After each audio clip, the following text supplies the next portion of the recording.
Namasté. Deuxième jour sur les dieux. Aujourd'hui, on va regarder les divinités de l'Inde. Souvent, quand on arrive en Inde, on est dans un monde de bruit, des images et des odeurs très très forts. Pour tous les Occidentaux qui arrivent d'Europe, on voit vraiment le contraste. C'est à peu près la même expérience il y a 2000 ans, où il y a l'époque d'Alexandre ou Marco Polo. Et il y a des récits où on trouve toujours des descriptions, des couleurs, des odeurs très fortes, et toujours des fêtes, une ambiance très festive. On vit beaucoup. Il y a beaucoup de souffrances et beaucoup de vie, beaucoup de monde, et tout est au maximum. Et tout est extrême.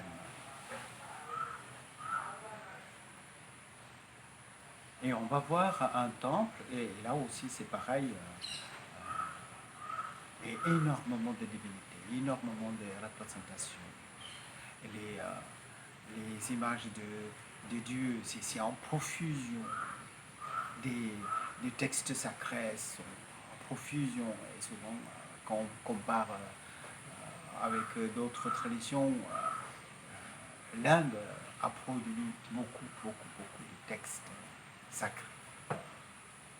Et beaucoup de dieux, beaucoup de voix, beaucoup de visions, beaucoup de sages.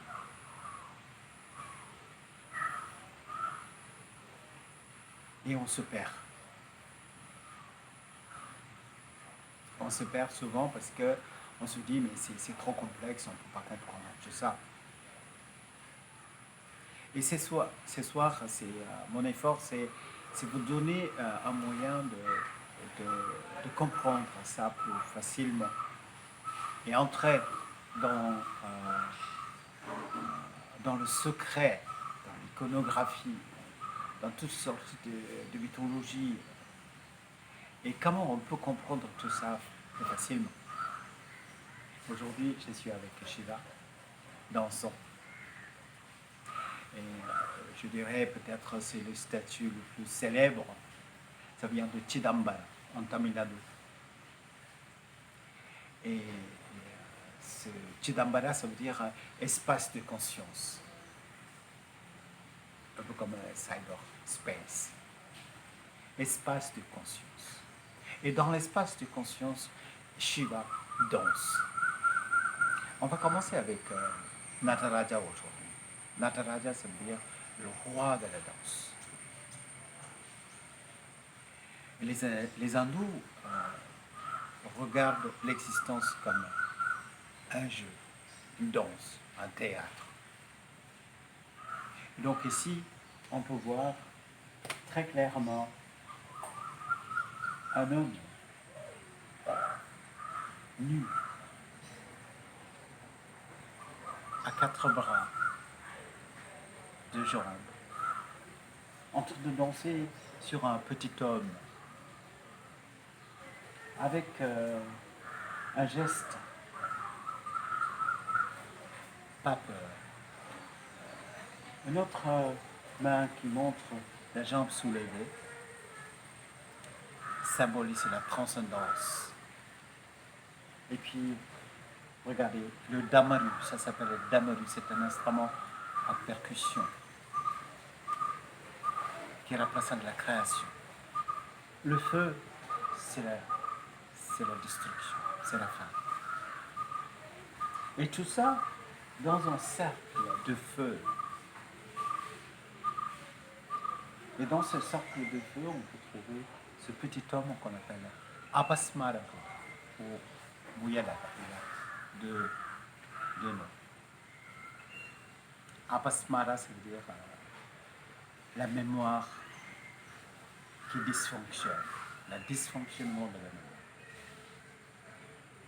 Il reste dans l'horizontalité.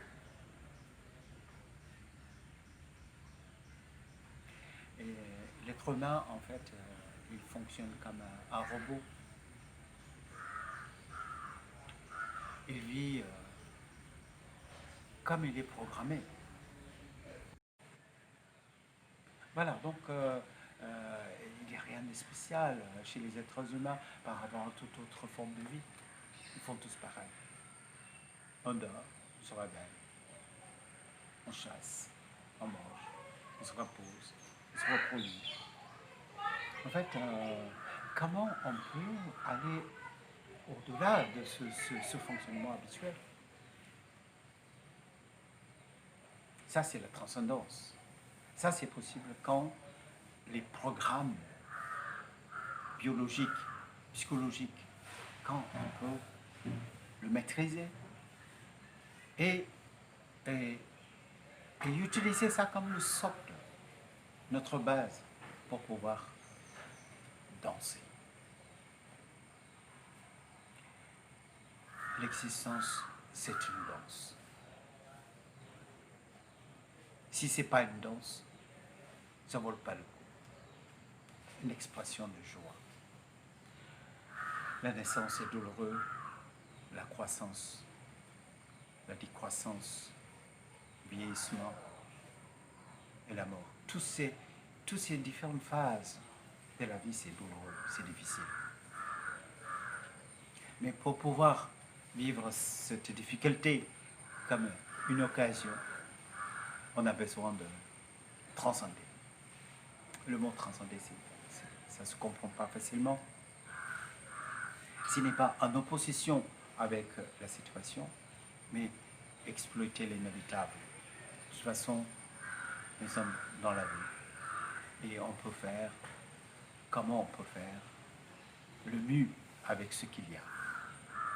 Bien sûr, on peut raconter, tout le monde peut raconter une histoire de souffrance qui s'est passée, notre enfance était douloureux et tout le monde porte un fardeau de passé. Pas seulement fardeau d'un individu, quelquefois fardeau culturel. Peut-être nous sommes fait partie d'un peuple qui a beaucoup souffert et nous portons tout ça. Donc Shiva, c'est un enseignement pour pouvoir sortir de toutes sortes de souffrances. Mais pour une première fois, quelqu'un qui arrive, on ne comprend pas parce qu'on n'a pas toutes sortes des clés pour comprendre. Regardez, Shiva, il est bleu. Pourquoi il est bleu? Il est noir bleuté. C'est des dieux qui sont intérieurs. Il n'est pas de ce monde extérieur. C'est l'état de conscience de sommeil profond. Mais ça ne se comprend pas. Pour le premier regard, qu'est-ce qu'on voit? Bon, c'est bizarre, 4 bras. Bon, les hindous, ils adorent des dieux à 4 bras ou 1000 têtes quelquefois. Et on rentre en fait à une réflexion d'un fantasme. Mais en fait, ce n'est pas du tout ça. C'est l'iconographie. C'est une forme de parole écrite dans les formes. Donc quand on visite un temple, c'est un livre écrit dans le rocher. C'est pour parler au-delà de langage verbal. C'est pour parler différemment, parler au cœur, par les symboles. Et quand on voit un damaru, on ne comprend pas forcément, c'est le symbole de la création. La création, c'est comme le son. Le damaru, c'est la vibration. L'existence, c'est une création similaire. L'instrument de la musique est resté intact. Mais le son, quand on frappe, il y a le son. Quand on ne frappe pas, il n'y a plus de son. Ainsi, l'univers. C'est comme un fil de guitare. Quand ça vibre, on ne voit pas le fil, mais on entend le son. Mais quand il n'y a plus de son, on voit le fil. C'est-à-dire, la cause de ce monde disparaît quand le monde apparaît. Quand le monde disparaît, la cause du monde apparaît. Donc c'est cette qualité vibratoire. Donc ça suffit de méditer un petit peu, ça se comprend. Le feu, c'est ici, on est un scénaire. Donc pour nous, le feu, c'est la fin. C'est la fin des choses. Donc la création, c'est le alpha, l'oméga. Et entre le début et la fin. Et on peut danser. Mais il y a tout le temps la création, il y a tout le temps la destruction. Entre la création et la destruction, la vie, c'est une danse. Une danse, cette danse s'appelle Tandava. La danse de Shiva s'appelle Tandava, c'est une danse de la destruction. Et c'est la destruction de temps. Shiva détruit deux choses. Il détruit le temps et le désir. La vision de Shiva, ça fait disparaître le temps et le désir. C'est lui qui est dans un état de sommeil profond.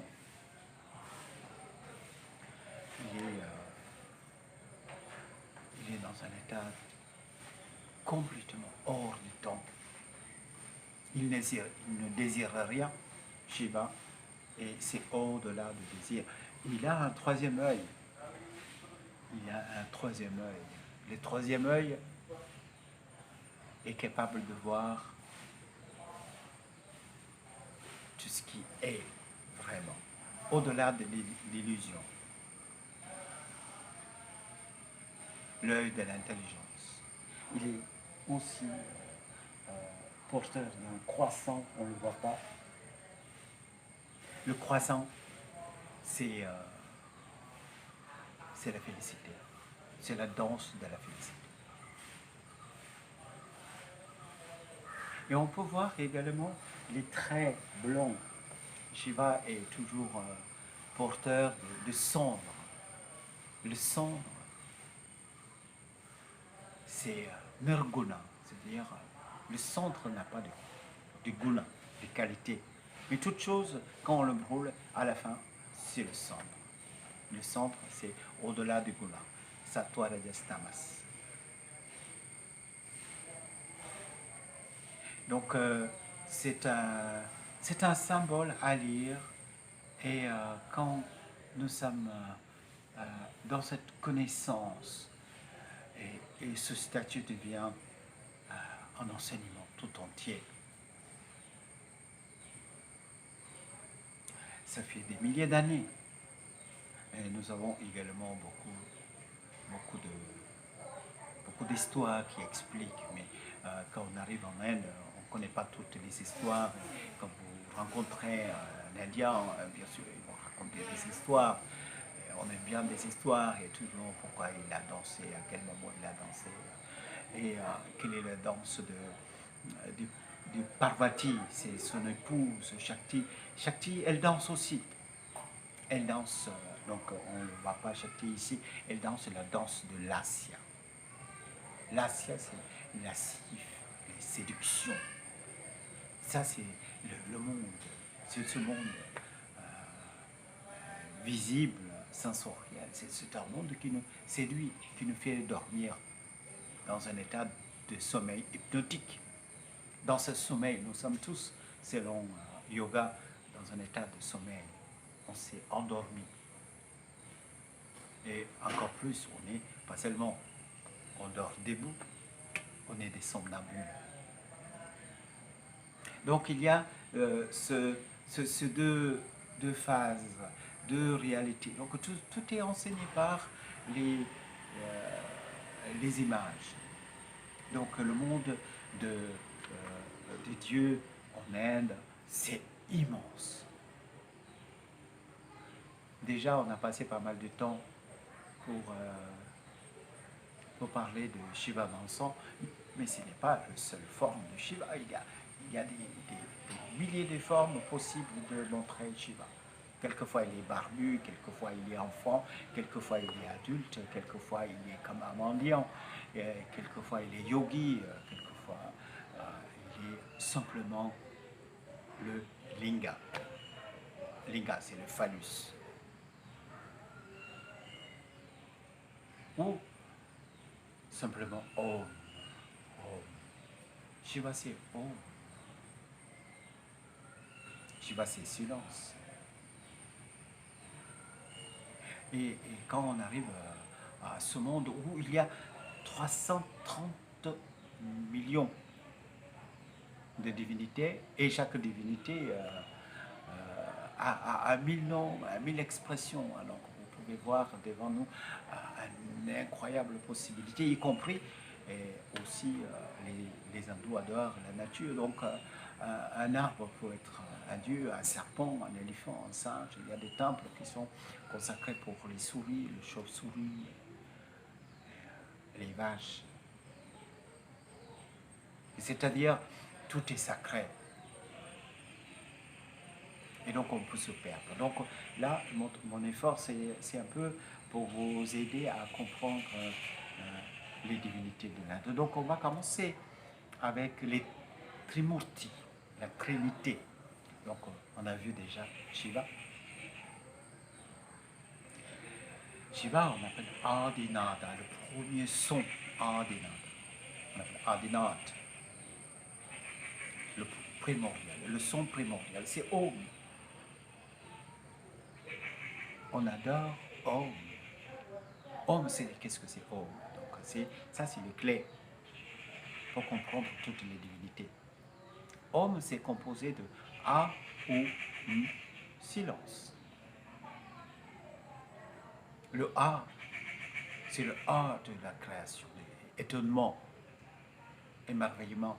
A, de rien, immédiatement, on se retrouve coincé dans un corps. Ah, je suis dans un corps.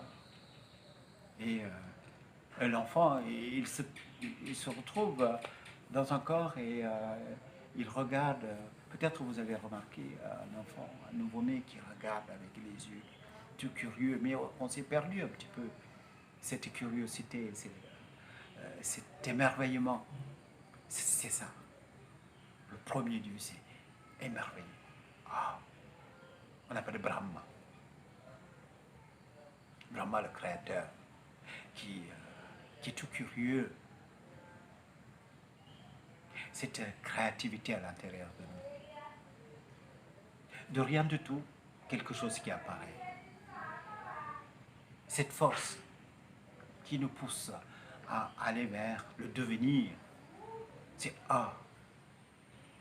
On ne peut pas sortir de cette A qui est la pulsion naturelle pour tout le monde. Quand il n'y a pas d'émerveillement, il n'y a plus de vie. On a besoin d'avoir l'émerveillement dans notre vie. L'émerveillement, c'est les clés. C'est le premier Dieu, Brahma. Mais comment on peut représenter ce désir de créer? Donc, on ne sait pas qui a dessiné ça, mais on trouve des représentations de Brahma, un homme avec plusieurs visages. Et quand on regarde autour de lui tous les outils de la création, les tournevis, les marteaux, et c'est toutes sortes, tous les outils imaginables à l'époque. Mais c'est étonnant, on peut trouver les outils pour mesurer les niveaux, etc. On peut trouver, c'est magnifique comment on a représenté le créateur avec un livre, avec toutes les possibilités pour quelqu'un qui regarde pour la première fois très facilement comprendre que c'est cette créativité qui est à l'intérieur de nous. Le A. Avec tous ces visages, donc il a eu 4 visages, 4 têtes. Le créateur a 4 têtes. mais il a perdu une tête. Je vais raconter cette histoire. Notre monde, c'est ce monde matériel. Il y a la largeur, la profondeur, la hauteur, il y a 3 dimensions. Mais la 4e dimension, c'est la dimension spirituelle. Et on ne sait pas comment on a perdu cette 4e dimension. Donc, cette 4e dimension spirituelle, donc pour expliquer comment on a perdu, il y a une histoire. À travers cette histoire, on va rencontrer le 3e divinité. Donc on a vu Shiva et Brahma, le créateur. Et un jour, en promenant bien sûr, le créateur rencontre Vishnu. Vishnu, c'est complètement une autre personnalité. Vishnu, il est aussi noir bleuté comme Shiva. Brahma, il est blanc. Parce que ce monde visible, il est représenté comme blanc, même transparent, sans couleur.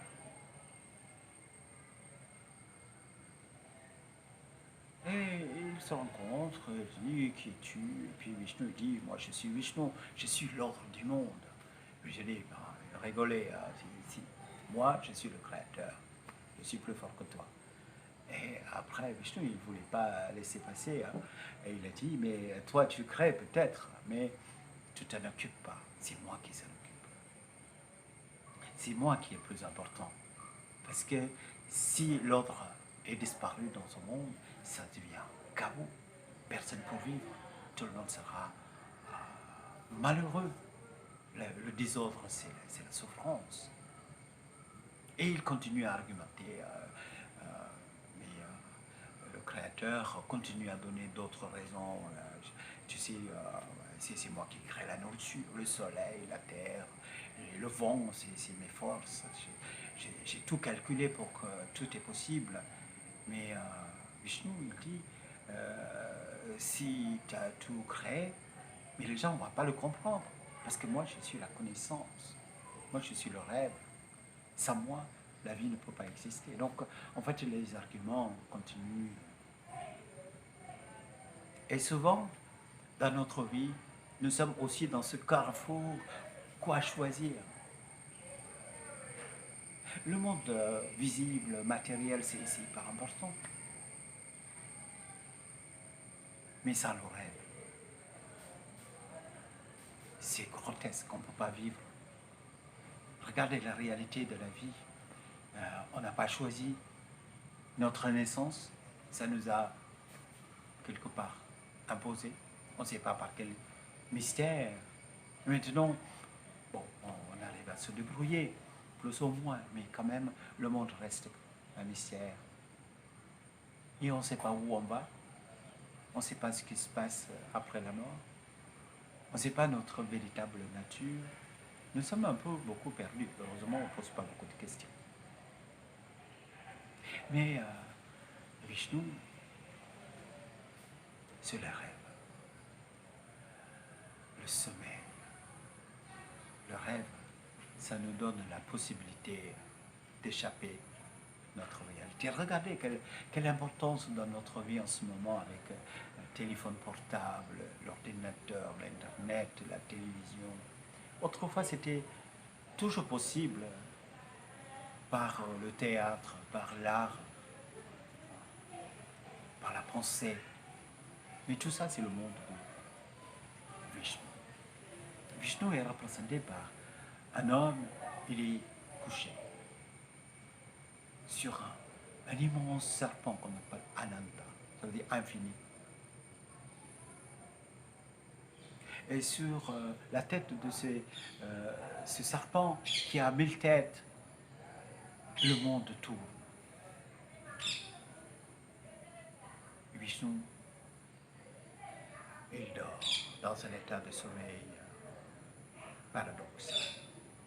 Sommeil avec des rêves. Et il rêve, et quel est son rêve? Il rêve qu'il y a un lotus qui pousse de son nombril comme le cordon ombilical et qui s'ouvre. Le lotus, c'est le placenta. Et dans le placenta, c'est le Créateur. C'est le Créateur, c'est notre parent, hein. Personne d'autre que notre parent. Donc le Créateur, Brahma, est avec notre mère, qui est Saraswati. Saraswati, c'est la sagesse. Donc tout est créé avec la sagesse.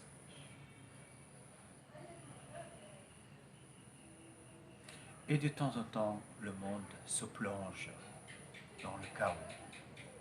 Le rêve devient un cauchemar. Et Vishnu, il prend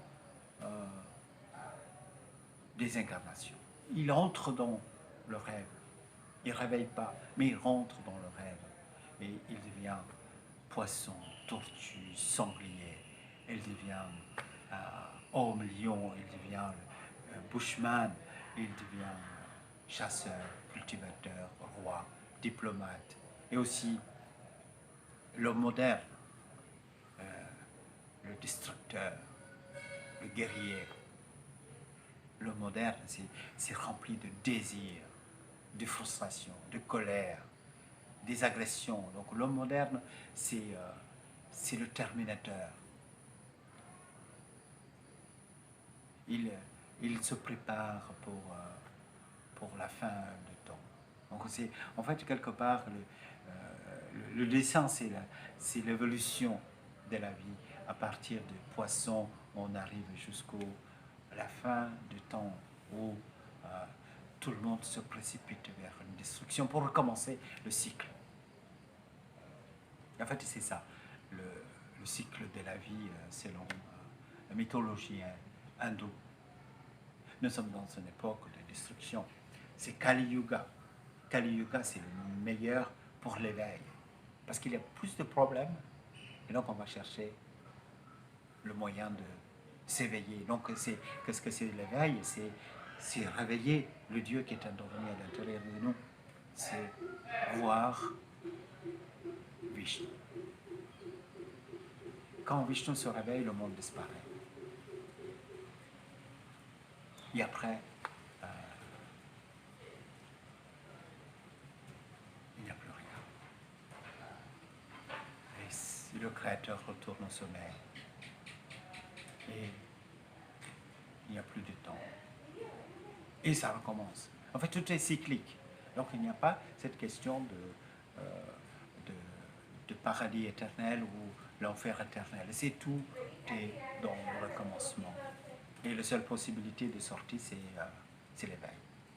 Donc, nous avons connu maintenant les trois divinités, la Trinité, toujours avec trois déesses. Le Créateur avec la sagesse, Saraswati. Vishnu avec Lakshmi, la richesse, la prospérité. Et Shiva avec Shakti, la conscience suprême. C'est Shiva. Et c'est toujours avec l'énergie primordiale, Shakti.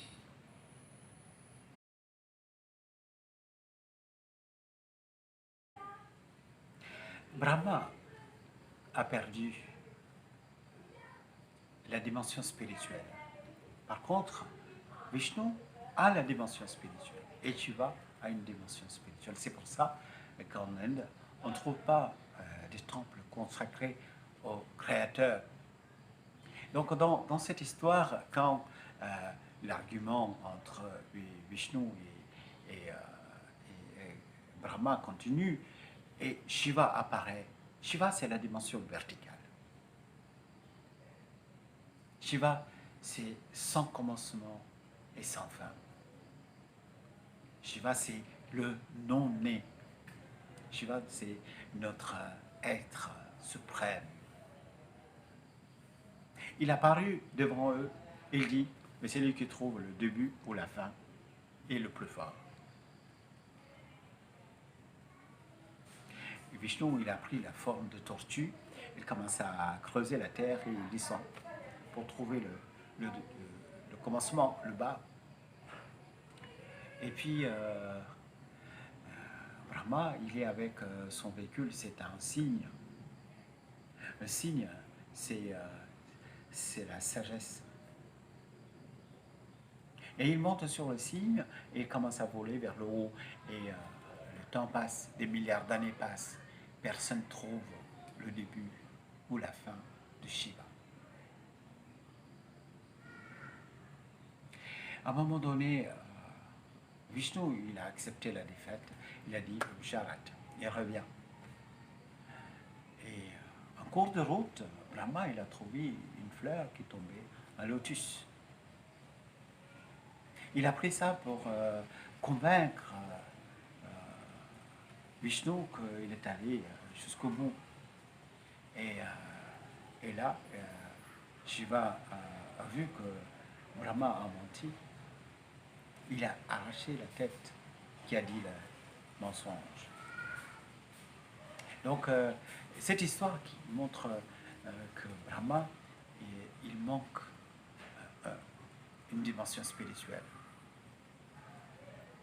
Et c'est pour ça que les Indiens sont devenus quelque part adorateurs de Shiva. Ils favorisent Shiva et Vishnu et pas Brahma. Et encore, le yoga et toute la connaissance dit que la création, c'est une aberration. Pourquoi, d'un coup, il y a la création?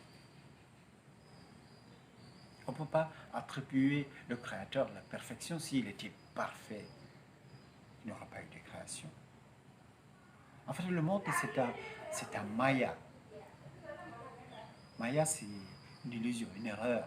Mais une fois que l'erreur disparaît, et le monde disparaît avec. En fait, nous sommes dans un état de sommeil, on n'est pas dans un état d'éveil. Quand on est endormi, notre seuil de la conscience est pas assez. C'est pour ça que le monde est devenu visible. C'est-à-dire, ce monde, la naissance, et tout ça, notre souffrance, nos rires, nos émotions, tout ça, c'est parce que on n'est pas dans un état d'équilibre parfait. En fait, le monde, c'est dans un état de déséquilibre. C'est pour ça d'ailleurs qu'on court sans cesse. On veut trouver quelque chose. Pourtant, la vérité, c'est que nous avons tout à l'intérieur de nous. Donc, c'est toutes ces agitations dans notre monde, c'est à cause de Vishnu. Donc, le Vishnu, à cause de Brahma, donc Brahma n'est pas adoré, sauf en exception. Il y a un temple. Il y a un temple au Rajasthan. Donc, ça, c'est une porte pour comprendre, en fait, toutes ces divinités. C'est notre état de conscience, notre différent état de conscience. Maintenant, je peux vous parler comment l'Inde a fait ce bascule. Parce qu'au début, comme dans toute autre culture, les Indiens aussi adoraient les forces de la nature, l'âme d'une rivière, le vent, le feu, le soleil, la pluie, etc.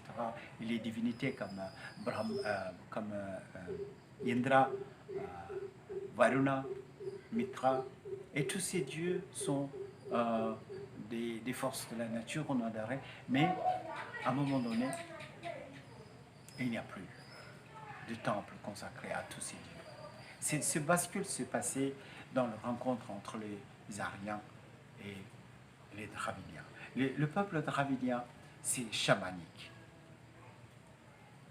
Pour eux, le monde visible, c'est le corps du sacré. Pour eux, tout est adorable.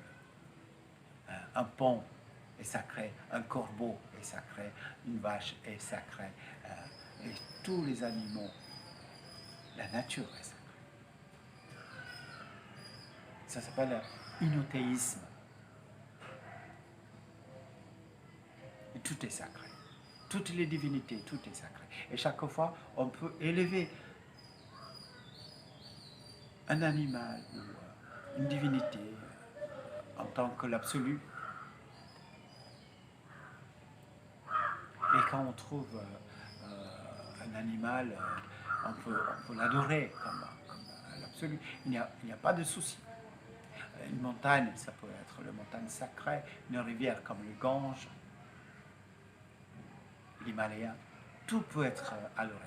Donc là, c'est le rencontre fait qu'il y a des gens qui viennent, donc les Ariens disent Dieu c'est au-delà de la création, il est, euh, il est à l'extérieur de ce monde, il est le maître de ce monde.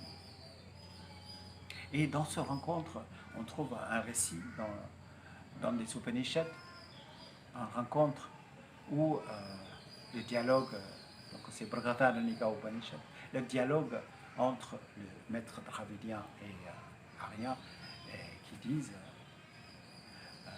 donc la question que le maître dravidien pose, le jour, on voit des choses avec la lumière du soleil. Mais la nuit, on peut voir les choses avec la lumière de feu, ou la lune, les étoiles. Mais quand on dort, on rêve. Et quelle est la source de lumière qui éclaire des objets qu'on voit dans le rêve?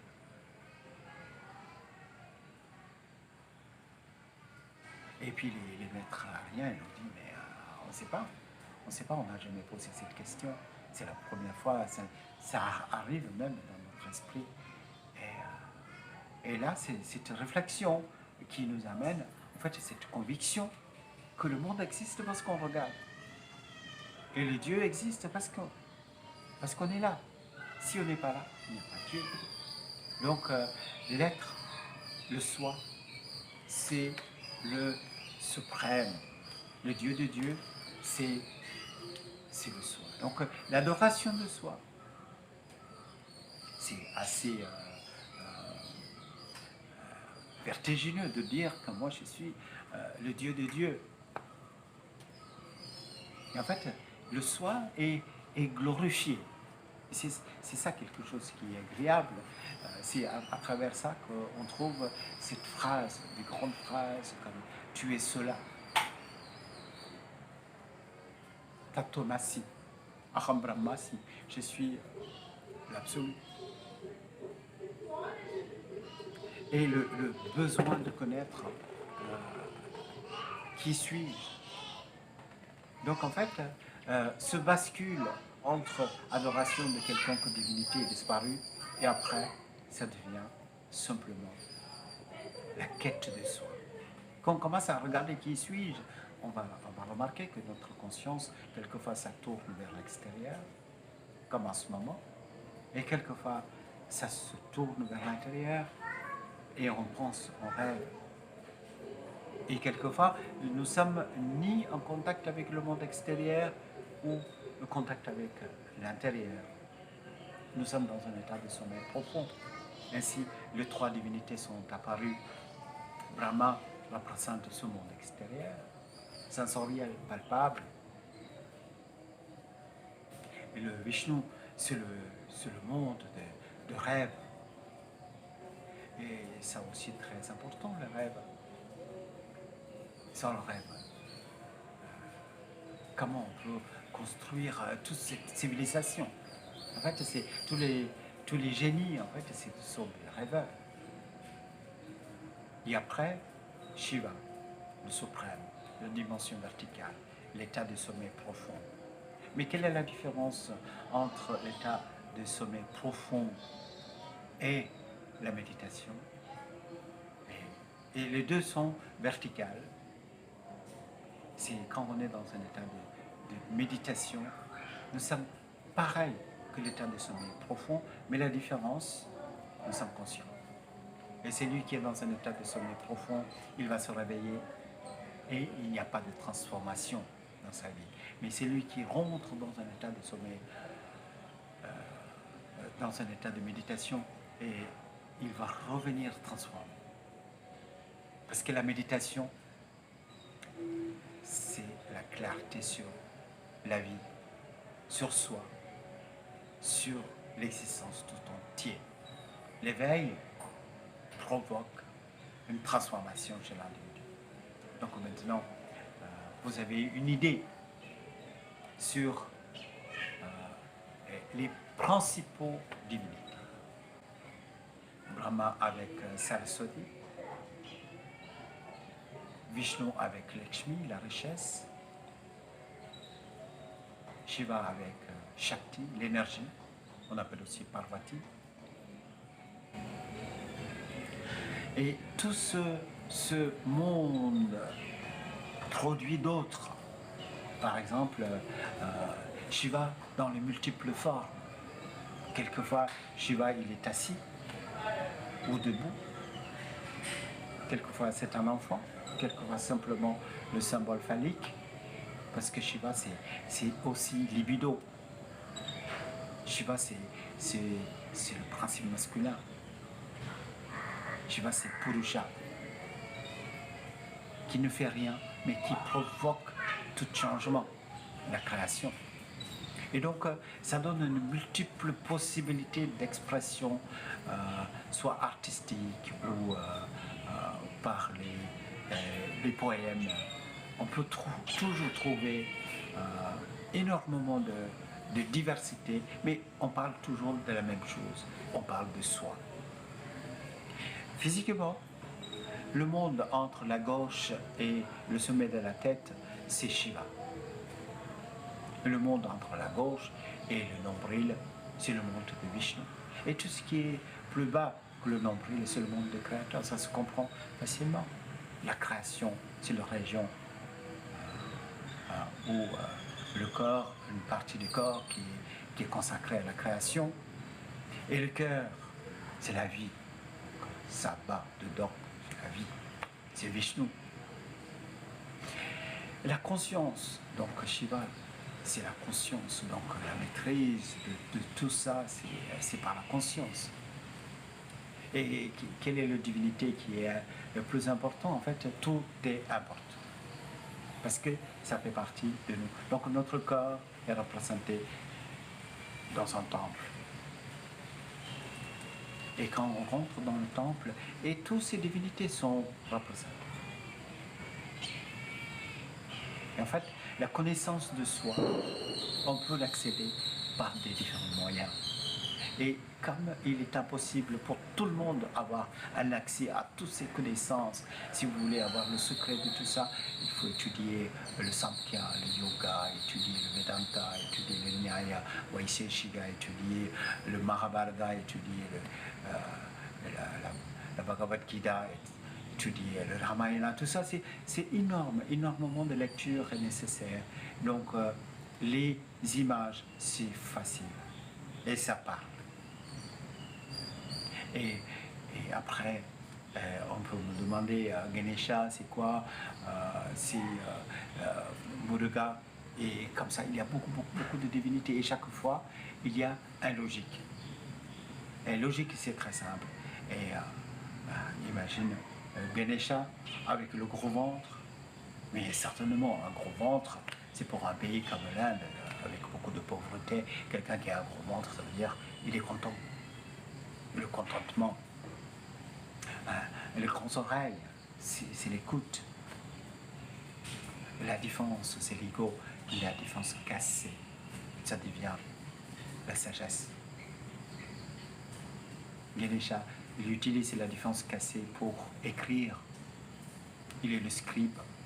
C'est lui qui a écrit le Mahabharata. Une trompe, c'est le discernement. Ainsi, il y a une iconographie qui est derrière. C'est facile d'interpréter avec un esprit d'un enfant. En fait, toutes ces images sont très ludiques. Ça suffit de regarder. Et pas seulement, il y a un enseignement à travers l'image. Il y a une infinité qui se crée. Les images parlent à notre intention et ça devient un outil de méditation. Et avec toutes les histoires qu'on raconte, et ça nous donne une possibilité de se connecter avec le sacré à l'intérieur de nous. Bien sûr, au-delà de toutes les représentations, on peut saisir la présence intérieure de nous, qui est neutre, serein, établi éternellement dans la paix. Ça, c'est pas Dieu, mais Dieu de Dieu. Ça, c'est pas un Dieu qui est en pleine colère, mais un Dieu qui sait qu'aimer. Un Dieu qui n'est pas séparé de nous-mêmes. Un Dieu qui est toujours présent. Ce silence, qui est le sacré que nous voulons saisir à travers toutes ces images, toutes ces représentations. Bien sûr, on a commencé avec des histoires, mais l'objectif de toutes ces images, des histoires, la mythologie, c'est finalement sentir un avec soi-même, ressentir ce paix intérieur. Merci.